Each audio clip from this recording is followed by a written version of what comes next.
यह तो सभी जानते हैं कि महाभारत के युद्ध में सबसे शक्तिशाली योद्धा कोई थे तो वह कर्ण और अश्वत्थामा थे। लेकिन कवच और कुंडल उतर जाने के बाद भी कर्ण इतने शक्तिशाली थे कि वे अर्जुन के रथ को एक ही बाण में हवा में उड़ा देते। लेकिन ऐसा हो नहीं सका। दरअसल युद्ध में एक दिन कर्ण और अर्जुन आमने सामने थे। दोनों के बीच घमासान चल रहा था। ऐसे में जब अर्जुन का तीर लगने पर कर्ण का रथ 25 से 30 हाथी से खिसक जाता और कर्ण का तीर से अर्जुन का रथ सिर्फ 2 से 3 हाथी खिसकता था। लेकिन फिर भी भगवान कृष्ण कर्ण की प्रशंसा करते नहीं थकते थे।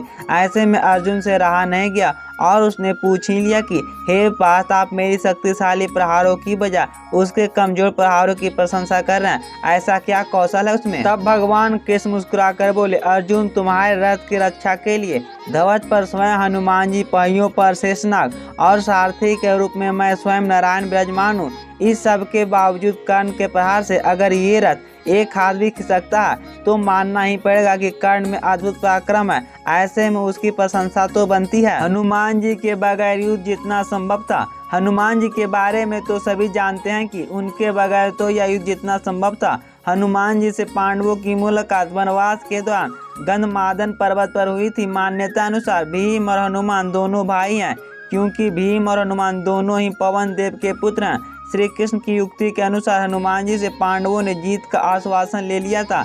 इसी के चलते वह युद्ध में अर्जुन के रथ के ऊपर ध्वज में विराजमान हो गए थे। तब अर्जुन ने अपने प्रचंड बाणों से सेतु तैयार कर दिया। लेकिन जैसे ही सेतु तैयार हुआ, हनुमान ने विराट उद्धार कर लिया।